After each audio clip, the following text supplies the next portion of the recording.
হিমালয় পর্বতমালার পূর্ব ঢালে অবস্থিত ছবির মতো সাজানো ড্রুক ইউল বা বজ্র ড্রাগনের দেশ ভুটান। এশিয়ার সুইজারল্যান্ড নামে পরিচিত এই দেশটির উত্তরে চীনের তিব্বত, পশ্চিমে ভারতের সিকিম এবং চীনের চুম্বি ভ্যালি, পূর্বে ভারতের অরুণাচল প্রদেশ এবং দক্ষিণে আসাম এবং পশ্চিমবঙ্গ রাজ্য। ভুটান সার্কের একটি সদস্য রাষ্ট্র এবং মালদ্বীপের পরে দক্ষিণ এশিয়ার সবথেকে কম জনসংখ্যার দেশ। ভুটানের নাম এসেছে সংস্কৃত শব্দ ভূ উত্থান বা উচ্চভূমি থেকে। ঐতিহাসিকভাবে বিভিন্ন সময় ভুটান বিভিন্ন নামে খ্যাত ছিল, যেমন লো মন, লো সেনদেনজং, লোমেন খাজি, ও লোমেন জং ইত্যাদি। দেশটির রাজধানী এবং বৃহত্তম শহর হল থিম্পু, আর ফুনসিলিং ভুটানের প্রধান অর্থনৈতিক কেন্দ্র। আর ফুনসিলিংকে কেন্দ্র করেই সাজানো আজকে আমার এই ব্লগটি।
সুপ্রভাত বন্ধুরা, কেমন আছেন সবাই?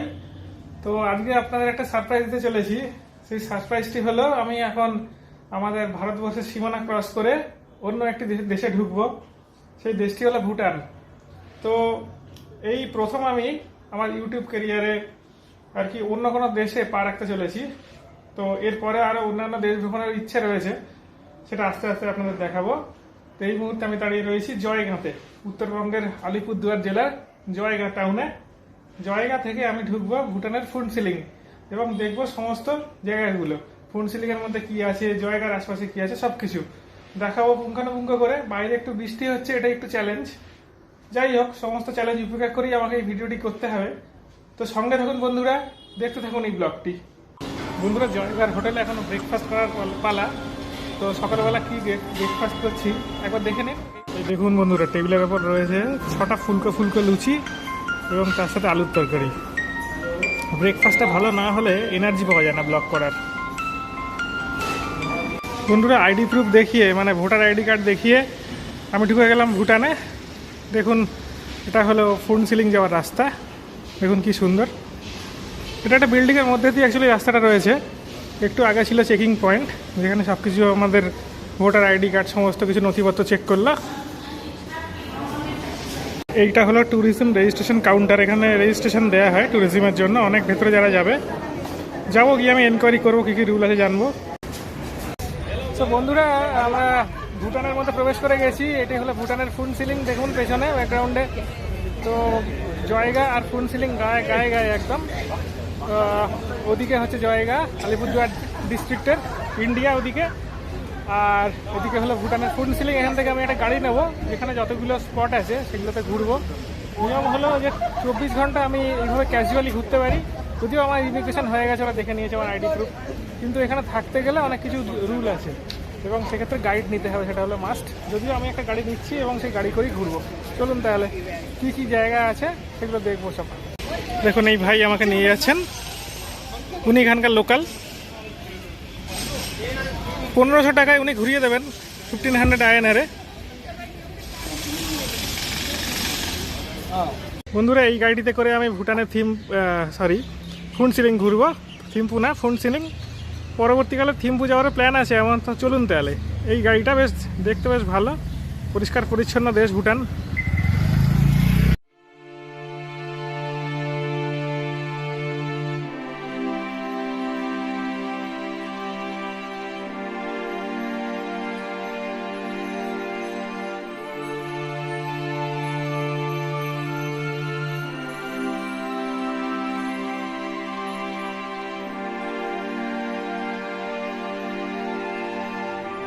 শহরটার নাম হলো ফুনসিলিং, মানে এই সিটিটার টাউনটার নাম হলো ফুনসিলিং অ্যাকচুয়ালি। তো এটা ফুনসিলিংয়ের বাইরের দিকে, এখান দিয়ে তোরসা নদী বয়ে গেছে অ্যাকচুয়ালি। তো তোরসা নদীটা এদের কথা অনুযায়ী চায়না থেকে এসছে, ভুটানের মধ্যে দিয়ে প্রবাহিত হয়ে ভারতবর্ষে প্রবেশ করেছে এবং আমাদের উত্তরবঙ্গের মধ্যে দিয়ে প্রবাহিত হয়েছে। অপূর্ব সুন্দর জায়গা। এখানে হাওড়পা বান এসেছিল কয়েকদিন আগে। বন্ধুরা, এই যে জায়গাটা দেখছেন, এই জায়গাটিকে বলে আমাসুপাজম।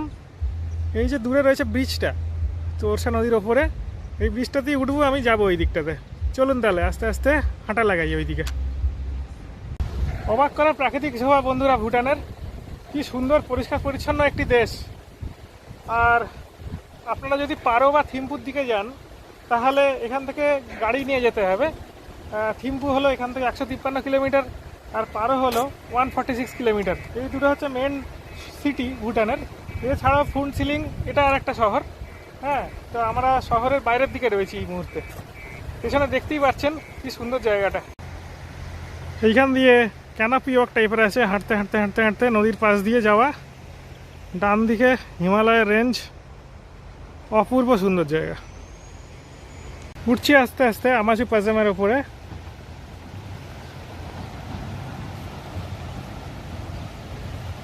এই ব্রিজ সম্পর্কে লেখা আছে এখানে কবে ইনঅগারেট হয়েছিল এবং ইনঅগারেটেড বাই, আর এশিয়ান ডেভেলপমেন্ট ব্যাংক হেল্প করেছিল এটা তৈরি করতে। ব্রিজের ওপর দিয়ে হাঁটছি।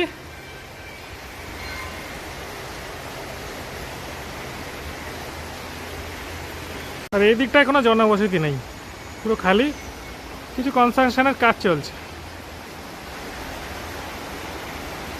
এইদিকে খাবার টাবারের জন্য একটা রেস্টুরেন্ট আছে দেখুন, আর এখানে কিছু অটোমোবাইলের দোকান টোকান আছে, গাড়ি টাড়ি পার্ক করানো আছে। ফুনসিলিং টাউনের মধ্যে যদি ঘুরে বেড়াতে চান এই সমস্ত স্পটগুলোতে, তাহলে মোটামুটি ভাড়া পড়ে 1500, কেউ বলে 1500, কেউ বলে 2000 এরকম রেঞ্জে। তো এর চারপাশে 15 কিলোমিটার 20 কিলোমিটার অঞ্চল জুড়ে যে সমস্ত দেখার জিনিসগুলো আছে সব দেখিয়ে দেবে আপনাদের। ফিরে যাচ্ছি আবার কার পার্কিং পয়েন্টের দিকে। বন্ধুরা, আমরা এই মুহূর্তে থাসি চোলিং মনেস্ট্রির গেটের সামনে দাঁড়িয়ে রয়েছি। তো এটার নাম হলো পার্লেন থাসি চোলিং। লাস্ট নামটা আমি পড়তে পারছি না, খুব লম্বা ভুটানিজ নাম। আর এটা তৈরি হয়েছিল, ইনঅগারেটেড হয়েছিল 2014 সালে, 28 অক্টোবর 2014। তো চলুন তাহলে, এখানে কার পার্কিং জোন করা আছে বাইরে। এটা হচ্ছে মনেস্ট্রির এন্ট্রি পয়েন্ট। তো এগোচ্ছি, প্রিমাইসেসের মধ্যে যাচ্ছি। ওইটাই হচ্ছে মেন বিল্ডিংটা, সামনে যেটা দেখতে পাচ্ছেন বাঁ দিকে। এই দেখুন অনেকটা উপরে উঠে এসেছি। এইটা হচ্ছে প্রেয়ার হল, এইটা হচ্ছে বৌদ্ধ সন্ন্যাসীদের থাকার জায়গা।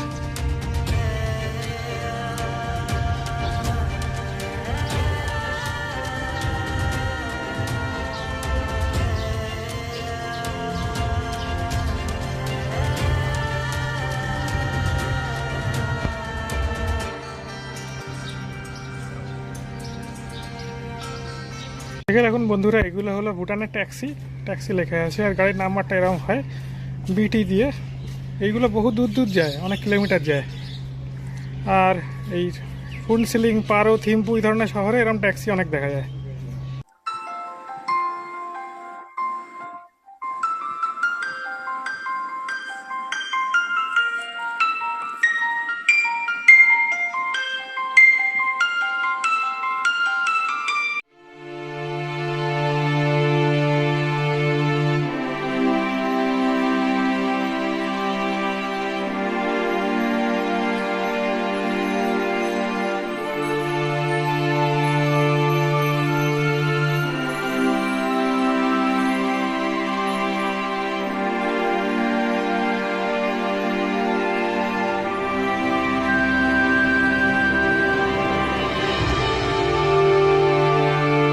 বন্ধুরা, আমরা চলে এসেছি ফুনসিলিং শহরের উপকণ্ঠে রিং চ্যান্টিং গুম পার্ক আছে।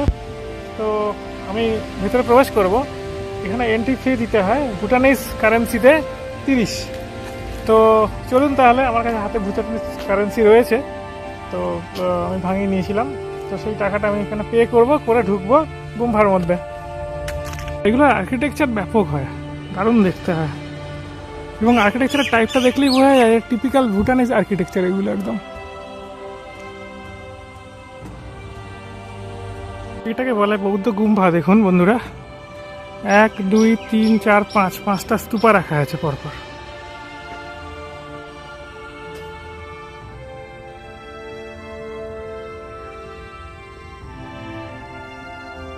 গুম্ফার সাথে বৌদ্ধ মনেস্ট্রির পার্থক্য হলো যে গুম্ফা অনেক পুরনো হয়, হ্যাঁ, আর বৌদ্ধ মনেস্ট্রি কিন্তু পুরনো না, ওগুলো রিসেন্টলি হয়েছে সব, কিন্তু এগুলো অনেক পুরনো। আর এখানে বৌদ্ধ সন্ন্যাসীরাও থাকেন, কিন্তু তাদের সংখ্যায় অনেক কম থাকেন। তো এটা হলো গুম্ফার সাথে আপনার মনেস্ট্রির মেন ডিফারেন্স। বন্ধুরা, পাহাড়ের ওপর থেকে দেখা যাচ্ছে জয়গাঁও শহর, এদিকে ভুটান, ওদিকে ইন্ডিয়া।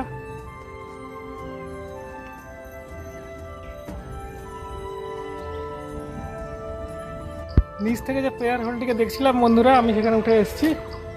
দেখুন এখানেও একটা গুম্ফা আছে।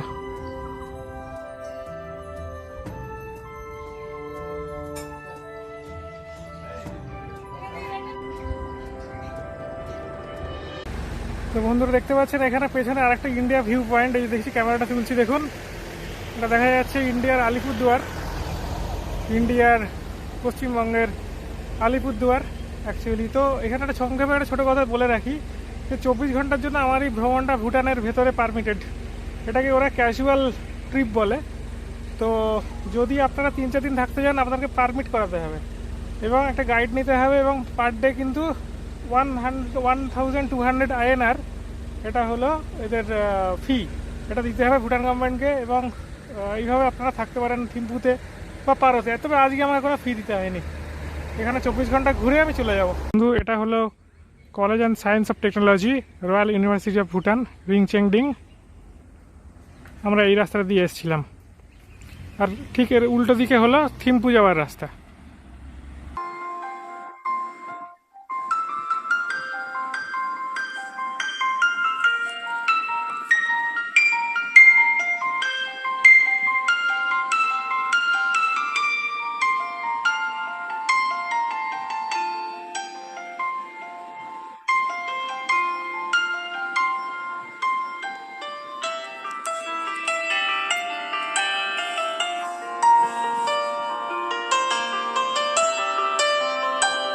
তো বন্ধুরা, সংক্ষিপ্ত এই ভুটান ট্রিপটির খুব সুন্দরভাবে কমপ্লিট হলো। এখন আমরা ইন্ডিয়ার ভুটানের বর্ডারের কাছে আবার চলে এসেছি, রুনসিলিংয়েই। তো এক্সিট পয়েন্টের খুব কাছেই রয়েছি আমরা। ওই ভাইয়ের সাথে আমি বেরিয়ে যাবো এক্সিট পয়েন্ট দিয়ে, বেরিয়ে গিয়ে ওকে পেমেন্ট করতে হবে। তো আমি আইএনআরই পেমেন্ট করবো, এখানে আইএনআরও চলে আর ভুটানিজ কারেন্সিও চলে, সবই চলে, সেই নিয়ে কোনো অসুবিধা নেই। তো কেমন লাগলো জানিয়ে একটু কমেন্ট করে দেবেন, আর ভালো লাগলে একটু ভিডিওটাকে লাইক, শেয়ার আর সাবস্ক্রাইব করবেন। ভুটান থেকে ইন্ডিয়া ব্যাক করে বন্ধুরা এবার আমরা শিলিগুড়ি বাস স্ট্যান্ডের দিকে যাচ্ছি। শিলিগুড়ি যাওয়ার বাস স্ট্যান্ডের দিকে, মানে জয়গাঁতে শিলিগুড়ি যাওয়ার বাস ধরার জন্য এইভাবে আমি ফিরে যাব। তো জাস্ট আমি ঢুকলাম আর কি ভুটান থেকে, সমস্ত কিছু দেখে টেকে এখন শিলিগুড়ির বাস পেয়ে গেলাম। শিলিগুড়ি জয়গাঁ এই বাসগুলো যায়, শিলিগুড়ি জয়গাঁ। তো এবার শিলিগুড়ির পথে আমি যাবো, শেষ হয়ে গেল এই ট্রিপটা। বন্ধুরা, শিলিগুড়ি যেতে গেলে এখান থেকে অতিক্রম করতে হবে 137 কিলোমিটারের মতো। তো যাত্রাপথে পড়বে বীরপাড়ার পরে বাসটি ঢুকবে জলপাইগুড়ি জেলাতে। শেষ হয়ে গেল এই ট্রিপটি বন্ধুরা। কেমন লাগলো জানাবেন, সবাই কমেন্ট করে বলবেন, আর ভালো লাগলে একটু ভিডিওটাকে ছড়িয়ে দেবেন। আমি আর বড় করবো না এই ভিডিওটা। আমার অনেক প্ল্যান রইল আরও ভবিষ্যতে, যে ইন্ডিয়ার প্রতিবেশী দেশগুলো আছে সেই দেশগুলোতে যাওয়ার, এবং সেই দেশের জীবনযাত্রা সব কিছু আপনাদের সামনে তুলে ধরা। ভুটানেও যাবো ভবিষ্যতে।